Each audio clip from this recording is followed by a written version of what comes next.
Kenya Barris finally told us all what we wanted to hear. It's no fun being in the hospital, especially when your wife doesn't visit you. Cardi B and Nicki, can't we all just get along? Nike says just do it, and apparently people are heeding the call. All eyes are on the person sitting next to Drake. Chadwick Boseman has us all smiling, and we have our photo of the week and more, so stay tuned. Entertainment news. Lifestyle. Welcome to What's the 411, your smart source for urban, lifestyle, and entertainment news. I'm Kizzy Cox. And I am Onika McLean. Welcome to the show, guys. Hey, we're back. hey. We're back. We're back. We're back. We're back. We're back. We're back. We missed you. We missed you. And we're back.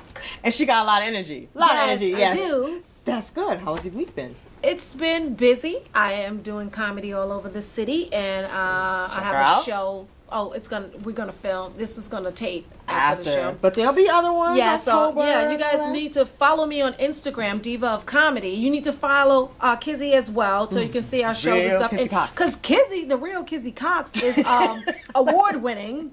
So I mean, you guys are getting some stellar stuff. You get us while the prices are a little bit down, because it's gonna be a time when you're not gonna be. Can I get a ticket? No, Absolutely not, sir. I'm sorry. Sorry, that's not how that's gonna work. Oh my gosh. Well, you know who has gotten too expensive? Huh. Kenya Barris.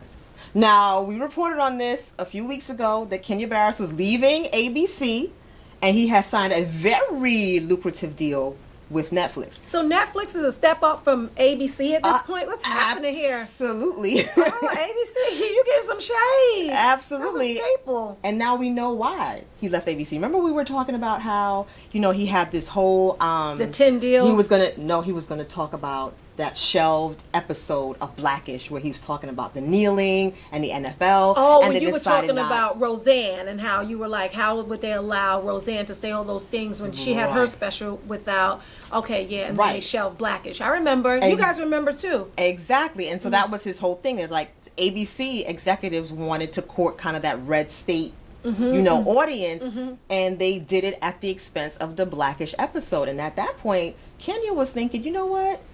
You said I can do what I want here. And if I'm not able to present this, then, what value am I really bringing to this? And so that's when he, really made the decision that he had to move on. And now he's at Netflix doing his thing. These black people done got some rights. I did not They just done say got that. some rights and they gave them rights. Now they making decisions. You go ahead. Go back. Go, black people. Go. Yeah.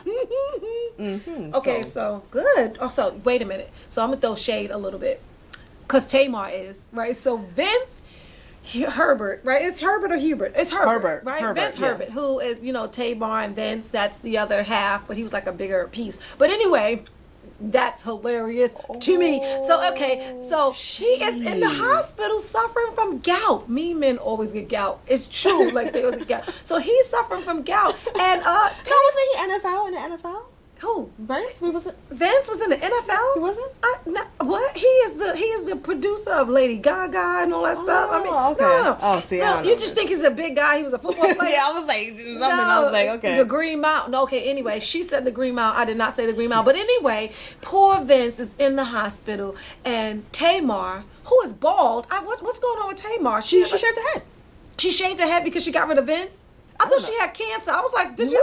Okay, so No. anyway, so back to Vince and the gout, guys. Back to Vince and the gout. So You Vince, even got our executive producer shaking her head. You need to stop this. I'm sorry. So back to Vince and the gout, guys. This is what's happening. So he's in a hospital. Now Tamar, they have a baby together and they're still married. But Tamar refuses to go to the hospital. She's like, bye, see you later, boy. You have stressed me out long enough. You better get somebody to help you out. So she is not going to the hospital. And I'm just saying, oh well, what do you think? That's it. They're in the process of getting a divorce, so she doesn't have to visit him anywhere if she doesn't want to. He should. You know what, Vince? Should have never let her get that record deal. Because remember when it was like the Braxtons, she wanted to get on so bad. He was like, no. But she found her voice. She good for her, but not so good for And you. now he's in there gout all by himself. Oh well.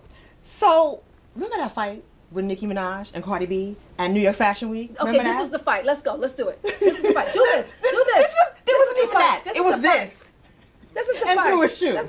Cardi threw a shoe. They did not have a fight. No. They had an argument, a little altercation. Yeah, well, Cardi didn't even touch Nicki. And then Cardi left with a big knot on her head, I right? cannot stand that female rappers always go through this.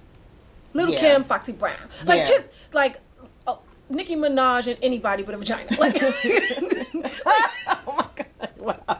she coming for my Wow. edges, but they coming back because I got milk drops. Hashtag. BB Listen, them Judy, edges the real- about to be snatched again. The You real messed up. BB Judy. No, my You edges messed up. is here, honey. Listen, so Cardi B, Nicki Minaj had this fight, right? Like you said, and everybody is doing just fine. You know, everybody seems to have gotten a career boost from the fight. So Cardi is coming out with new music. And she's also performing, she's still performing at the Global Citizen Festival that's happening in New York. So she's doing well. Meanwhile, Nicki, you know, she came out with her new podcast, Queen Radio. So it's been out for a few weeks. She saw such a huge boost the week after that fight. Like, Queen Radio was actually trending on Twitter. It They was probably that was big. texting each other like, I'ma throw a shoe to the right, move to the left.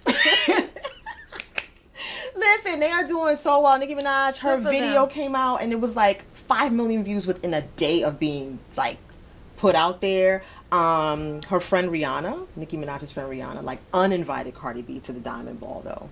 So that's the one thing. People are taking their little sides. But you know, if you were riding for Cardi, you're still riding for Cardi. If you was riding for Nicki, you're still riding for Nicki. So this Right. was just jokes, basically. Right. Yeah. So this is the thing, right? Which Yeah. is not a joke, right? Mm-hmm. Nike stock. Mm. It shot through the roof.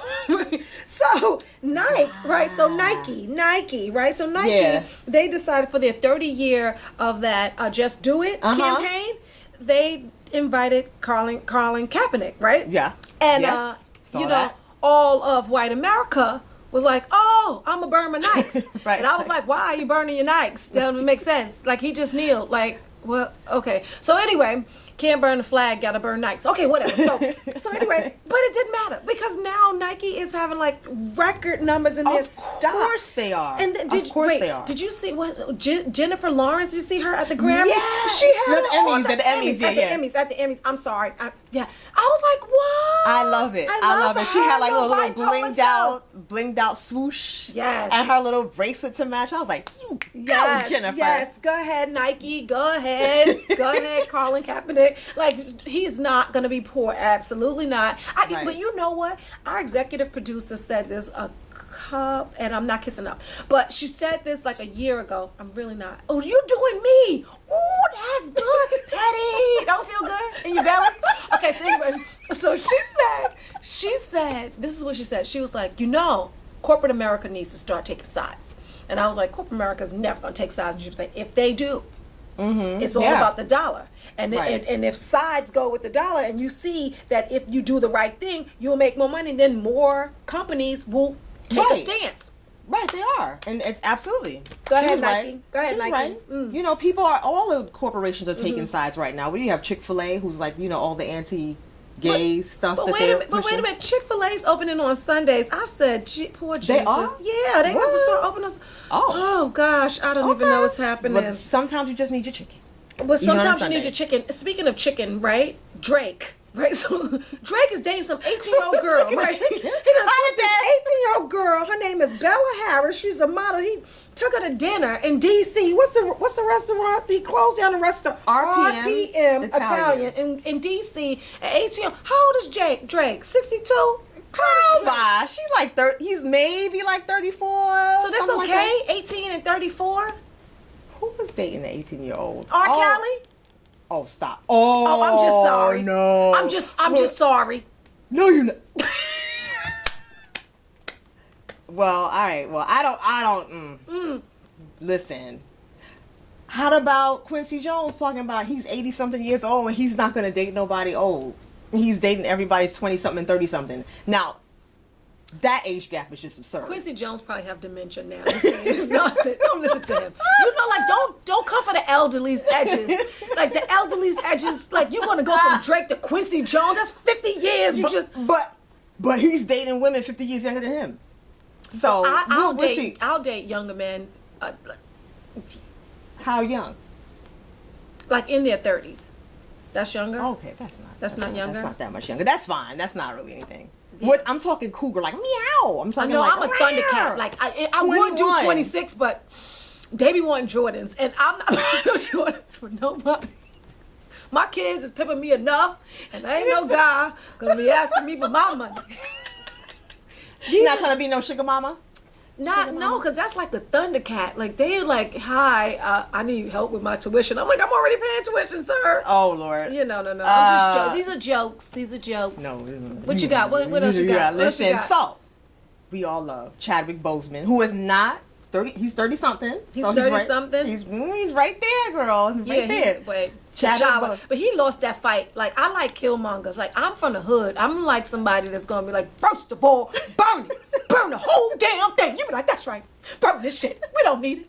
He bringing that Ray Ray energy for you. Ray Ray. See, and you He keep bringing saying that. Ray Ray. So when people watch this, they like, who's Ray Ray? Stop. Didn't I make it up? I just made up Ray Ray. Okay. Oh, we understand it's a fictional character. However, he Fictional has become a part of the But show. I'm just saying T'Challa lost that fight. Twice. Well, okay. Well, I love Chadwick Boseman, who played Black Panther. I love him, and he's given us more reason to love him. What did he do? He visited St. Jude's Hospital, you know, that hospital that cares for kids with cancer, and he posted on Instagram this. Had a birthday celebration with a beautiful little princess, Maddie. She let me throw the confetti twice. I think I had as much fun as she did. Hashtag St. Jude. So Oh, that's nice. big heart, Go big ahead. muscles, the whole thing. Go ahead. I love. Did you? I have to think do we it love that. because you know why it's dying. Like, nobody's like doing it. Like, come on, black people, we gotta keep it up. We forget too soon. Reparations. Reparations. What you don't need to forget, we're gonna take a quick break, and you need to go and subscribe to our YouTube channel. Yeah. Yes, that's what you need to do. And Flash Briefing. They need to watch us on Alexa. Yes. If you have Alexa Flash Briefing, What's the 411 is on there. Right, if you're listening to the podcast, Alexa Flash Briefing, tell a friend, and both of y'all please subscribe. We'll be right back with our interview of the week. What's the 411? Entertainment news. 411 lifestyle. For our guest today, I almost feel like putting on my Quiet Storm voice because he is a very cool jazz musician. His name is Nabate Isles. He is a Grammy award-winning trumpeter and composer, and he's here to talk about his brand new album, Eclectic Excursions. Welcome, Nabate. Welcome, Nabate. Thank you. Welcome Thank to you us so to much, ladies. 411. Kizzy and Monica. Pleasure to be It's a here. pleasure to have you here. Absolutely. Yes. Definitely, So, I mean, you know, you are not new to the game. You have been in this for a while. Yep. Why did you think now was the right time to come out with your debut album? Well, I think the time was right. I think with being inspired to release the music that I release all together, because I've written so many different compositions. I've done film compositions. I've done large ensemble compositions. I've done other small group denominations and instrumentations and groups and things like that. So I felt it was important. Now was the time because there's so much more material that I had that really was in sync and linked Like together. this energy. Yes. It just meshed Exactly. perfectly. Exactly. And it You was were like, this natural. is- It was Right. natural. Nice. It was very natural. So and plus I felt that, being a professional musician in this business for over 20 years, it was time and I was always feel guilty throughout my 20s and 30s that I didn't have a record, but I think by the way this came out and the way everyone talked about, all the musicians talked about the maturity, the organization of the process, how everything was put together, I think, and also knowing I'm better too with more marketing myself and more being aware of trends and things like that. Just not just the creative aspect, but the whole organic exposure of the record, and Right. it was important. Now is the time to do it. How did you fall in love with music? Like, Oh wow! Well, music is funny. It was in my household. My dad hosted a radio show. Richard Isles. He hosted a radio show on WBAI.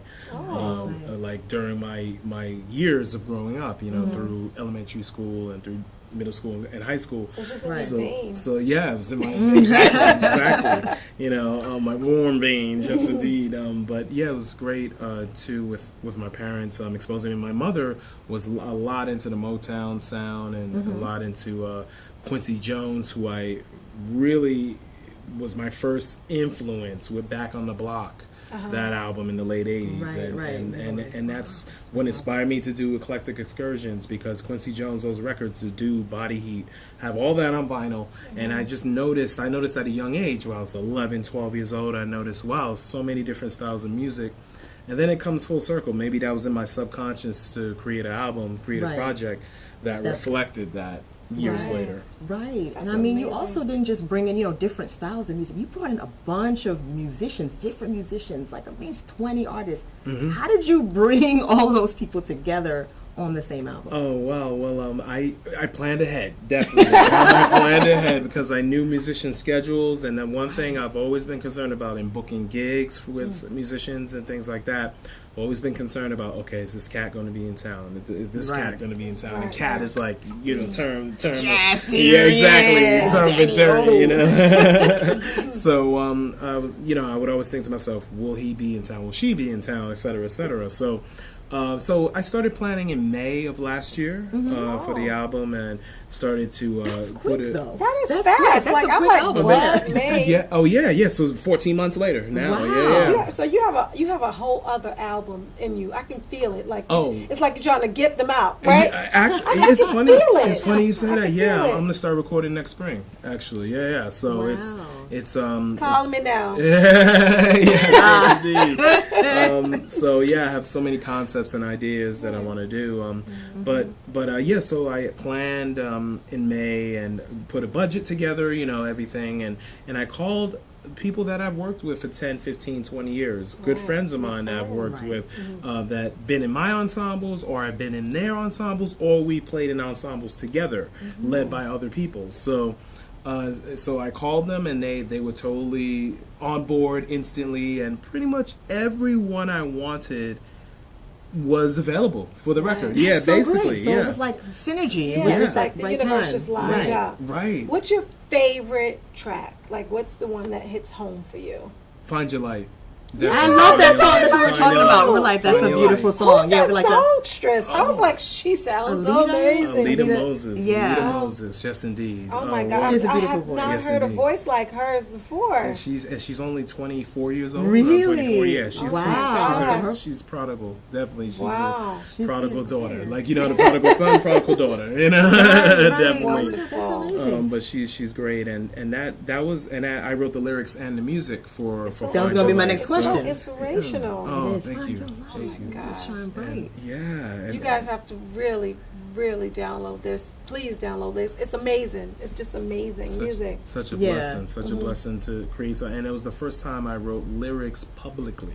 Really? That was a thing for Really? and it just came to What me. you mean publicly? You used to write like poems to women and That's who. Yeah, that. Oh, look at that. He's like, And yeah, then he did also, and it was funny too. I would if I make a track, I would put verses together, Yeah. for the track to rap, kind of like so to give an idea to an artist that I wanted to be on what the vibe was about, nice. So, and also I felt, lyrics. You have so many different great librettists and lyricists throughout time. You have all. You have Alban Berg and and opera and Richard Strauss and of course Mozart. All those great librettists and then you have of course Cole Porter and Stevie Wonder, Right. and and great artists like that. Jerome Kern, Oscar Hammerstein, like.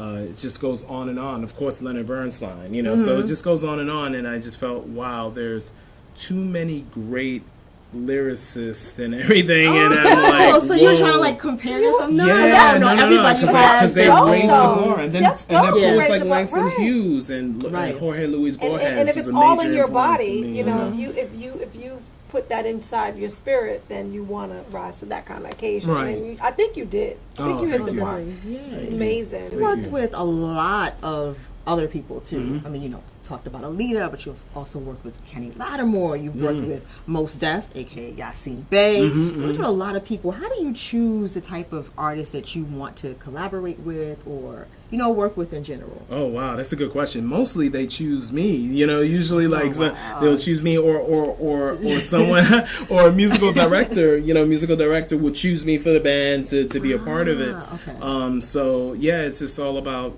keeping my name out there, and then like it was funny with Mos. I met him. Oh, okay. Funny story.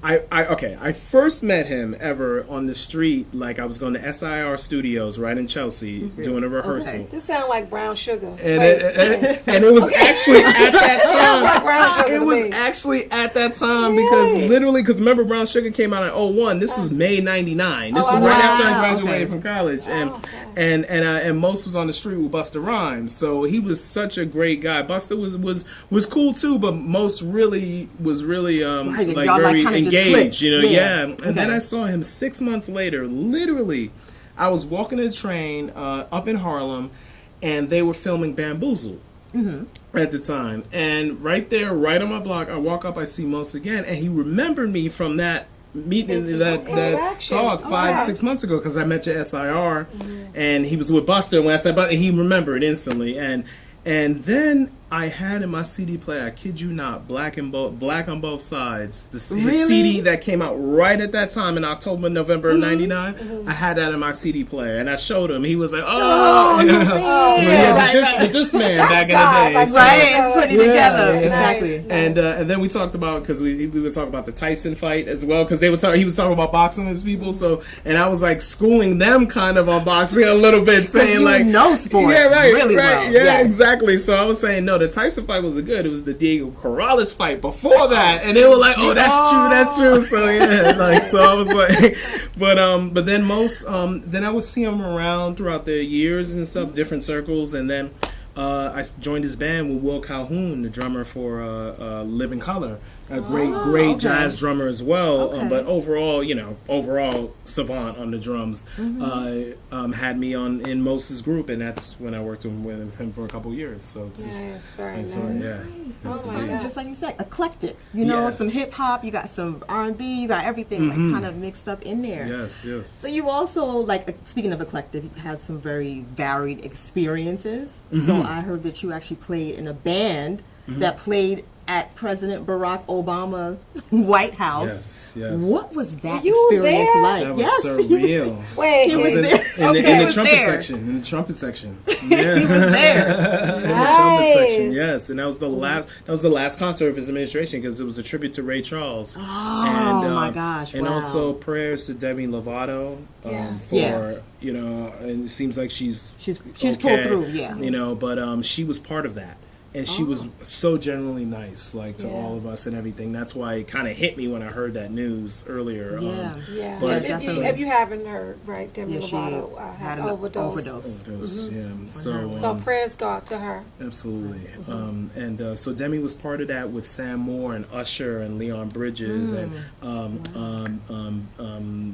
Brittany Howard and God, so many other. Jussie Smollett. Oh wow! And Okay. Anthony Hamilton and Yolanda Adams. Just a list of all the great people. Yeah. So was that your first time meeting a lot of those artists for the first time? Yeah, Anthony Hamilton. It was not my first time because we knew each other through a mutual friend years ago. Before he really hit. So that was I remember, like, it was first when he moved to New York, and then he moved back out to LA before he moved back out to LA. So but no one else I knew. Usher I met once before, but and it was so funny. Usher, I ran into him at a gig I did with Robert Glasper and Jill Scott. It was an Afro punk gig. Literally a year later from that concert at the White House, and I showed him. It was funny. It was a Facebook memory that came up, and I showed him that, and Usher was like, "Wow, that's right." So that was just really, really just weird how the universe and time, right? Exactly, time and everything. This music is just taking you everywhere. Yes, it has. Did you travel around the world? Oh yes, I have. I've been able to go to Asia, Europe, like 17 countries in Europe, 4 countries in Asia, all over the States. I've probably been to 37 states, around 37, 38 states. Ooh. So wow. So and it's been great. But how do you do that and keep your day gig at Sirius XM. Yeah, right? Sirius XM MB Radio.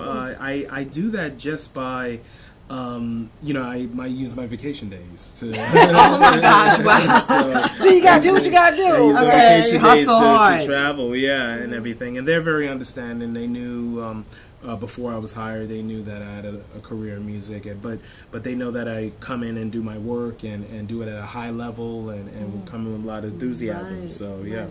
Definitely. Okay. Is there like, do you ever have feel yourself having to choose which one you love more, the executive producing or the music, or? I would say, wow, I love both. It's equal, I love both equal. But I think music really helps me get out of my real world or my reality. It gets me into another zone from the standpoint of like a very subconscious. I reach my subconscious more with creation, with composition, and improvisation. So, but because you let the spirits lead you, kind of, yes, right? yes. The ancestors, Right. Yeah. But with sports is great too from the standpoint of like, just as fascinating the stories of these athletes and the discipline it takes and to be a professional athlete, and also it's just year round too. It never stops. It's all, and it's mostly positive news too. That's another thing. It's mostly positive news. Instead, I don't watch much news, like news that's emphasized, like, the regular world news is mostly negative, or local news mostly negative. Yeah, so. it can get very negative. Gotta watch at your this spirit, time. especially as a creative. Yeah. Right? Right, because you're taking a lot You of want that. to keep putting out what's most positive. Right, absolutely. Yeah. Absolutely. I So totally get that. definitely. Right. Yeah. So I know, jazz is amazing improvisational, created by African Americans, really rich in history, but it's not as popular as it was maybe even like a generation ago. How do you engage people who are younger to get into jazz? Is that even something that you're thinking about or working on? Wow.